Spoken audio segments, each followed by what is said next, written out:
No mérito, conforme se observa, os motivos que ensejam a rejeição dos demonstrativos foram o déficit da execução orçamentária em 5,49%, elevando o saldo financeiro negativo no período a R$ 9.288.543,29, bem como o repasse financeiro à Câmara em valores que situaram-se em 7,26% da receita tributária do exercício anterior, portanto, acima do limite estabelecido pelo artigo 29A da Constituição Federal de 88.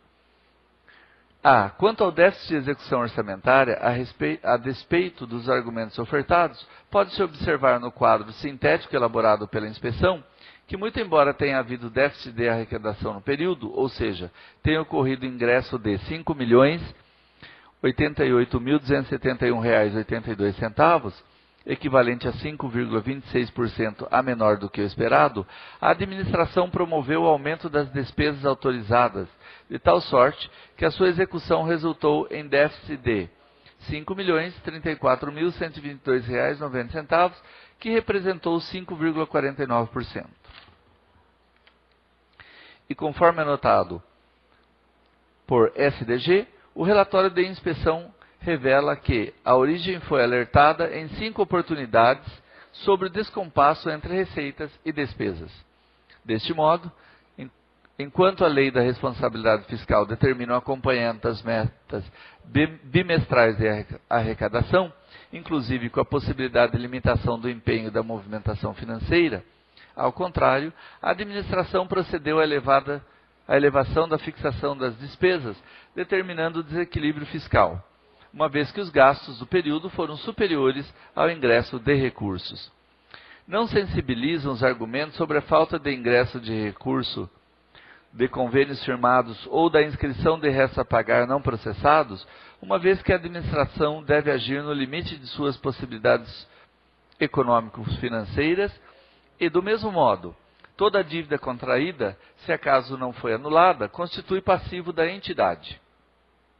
Nem se demonstrou que o déficit veio a ser coberto em exercício posterior. Ao contrário, os arquivos dessa Egrégia Corte demonstram que o laudo de fiscalização elaborado sobre as contas de 2012 indicam que ocorreu naquele exercício um déficit de execução orçamentária de R$ 3.198.962,84, equivalente a 3,10%. Aliás, a inspeção já havia registrado que a municipalidade vinha desses sucessivos déficits de execução orçamentária ocorridos nos exercícios de 2010, 4,54%, e 2009, 2,68%. Devo frisar que os sucessivos déficits, ainda que de pequena monta, mas essencialmente sem amparo em saldo financeiro, permitem efetivo desequilíbrio fiscal pela constituição de dívidas, contaminando os demais exercícios econômicos financeiros e limitando a capacidade de investimentos do município. Também é preciso ser firmado que o poder público tem a obrigação de saldar sua dívida, na ordem cronológica de sua constituição, sob pena de descumprimento dos princípios constitucionais da administração pública, especialmente a legalidade, impessoalidade e moralidade. Interessante observar, para a convicção do juízo, que, a despeito desse resultado, a municipalidade havia experimentado o aumento de sua receita corrente líquida, havendo um crescimento de 13,90% sobre o exercício anterior. A receita de 2010 foi R$ 78.805.462,77. A receita de 2011 foi R$ 89.760.336,85, um crescimento de 13,90%. De tal sorte, considerando o resultado negativo do período, a origem aumentou o saldo financeiro deficitário em 52,14%, agora fixado em R$ 9.288.543,29. Vale dizer que o montante contabilizado como déficit financeiro representou 9,66% da receita corrente líquida no período de no período e, portanto, ficou acima de valor equivalente a um mês de arrecadação. B. A respeito do repasse a maior à Câmara Municipal, as razões apresentadas em nada contribuíram para a reversão do juízo emitido, conforme já afirmado em primeira instância nessa Corte. Enquanto a Constituição Federal 88 limitava o envio de duodécimos em 7%, o Executivo Municipal procedeu a repasses que chegaram a 7,26% da receita tributária do exercício anterior, conforme cálculos da inspeção ratificados pela assessoria técnica. Como dito anteriormente, em matéria de análise da legislação que cerca os gastos empreendidos pelo Legislativo, sua interpretação deve ser sempre restritiva. E exatamente por essa razão, não se inclui na base de cálculo, em destaque, as receitas derivadas da cobrança da dívida ativa, dos seus encargos decorrentes ou da Lei Candir. No caso da dívida ativa, tem fundamento o fato de que os valores recebidos não resultam necessariamente da receita de tributos do exercício tomado como parâmetro, ou seja, o ano imediatamente anterior ao do recebimento de valores. Prevalece a posição de que dita inclusão não tem sido admitida nesta Corte, uma vez que não há expressa indicação permissiva estabelecida no caput do artigo 29A da Constituição Federal. A despeito dos argumentos ofertados nos memoriais, observa-se que o requerente cita a possibilidade de inclusão da contribuição de iluminação pública na base de cálculo da receita tributária para efeitos de aferição do limite de repasse financeiro ao Legislativo. Contudo, deixando de ofertar os valores possivelmente auferidos no período, devidamente acompanhados da documentação correspondente. Aqui, ao contrário do afirmado, esta Egrégia Corte tem se mostrado sensível à necessidade de interpretação da legislação conforme a Constituição e nessa direção tem realizado sua construção jurisprudencial.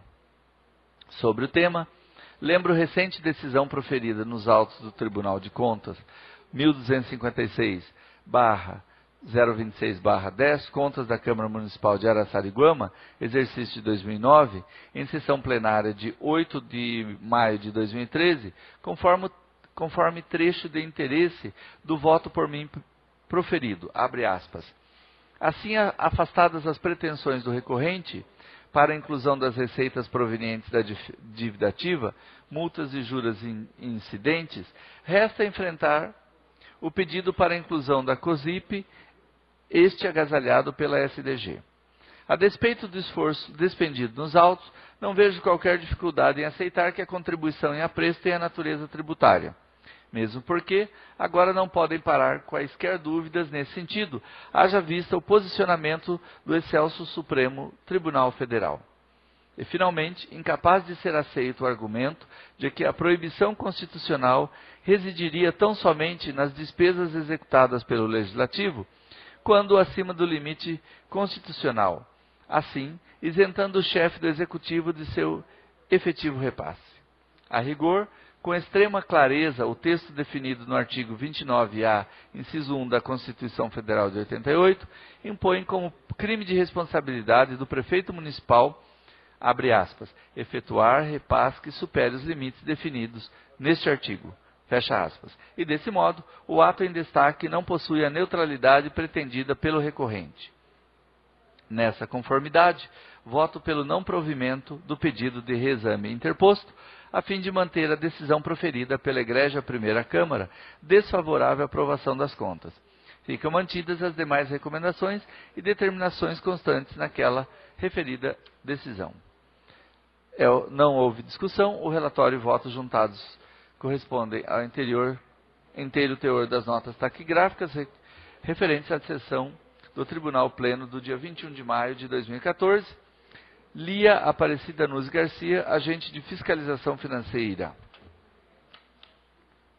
Segue o parecer do pedido de reexame.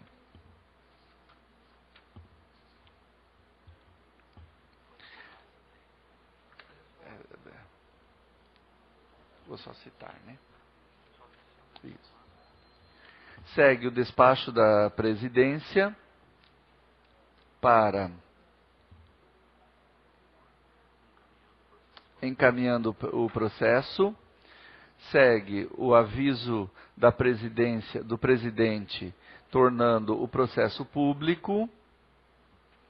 Segue o jornal onde consta o aviso público.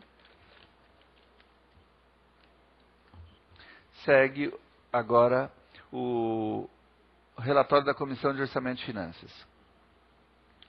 Senhor presidente, senhores vereadores, de acordo com o parecer do consultor de Orçamento e Estatística, e que passa a integrar o presente relatório, além da decisão final do Tribunal Pleno do Tribunal de Contas do Estado de São Paulo, a folha 598, em 23 de maio de 2014, somos pela aprovação do parecer do Tribunal e que, consequentemente, rejeita as contas da Prefeitura Municipal de Mairinque relativas ao ano de 2011. Os diversos apontamentos dão conta de uma série de irregularidades contábeis, inclusive do repasse indevido de valores à Câmara Municipal, em montante superior ao permitido, 7,26, conforme o artigo 29A da Constituição Federal. Some-se a isso também o descumprimento da Lei de Responsabilidade Fiscal, que determina que o município não pode apresentar déficits em relação a despesas e receitas. Por tudo isso, somos pela aprovação do parecer do Tribunal de Contas do Estado de São Paulo, e que rejeita as contas da Prefeitura Municipal de Mairinque, referente ao ano de 2011. É o relatório, vereador professor Giovanni e vereadora professora Selma. Segue em anexo parecer do consultor de Orçamento e Estatística da Câmara Municipal de Mairinque.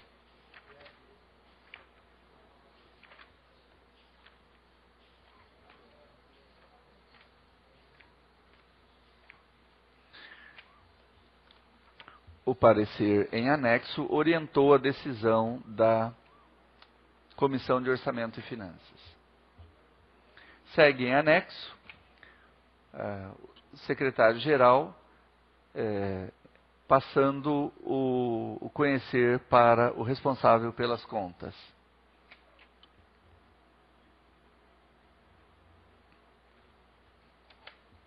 Comprovante de recebimento.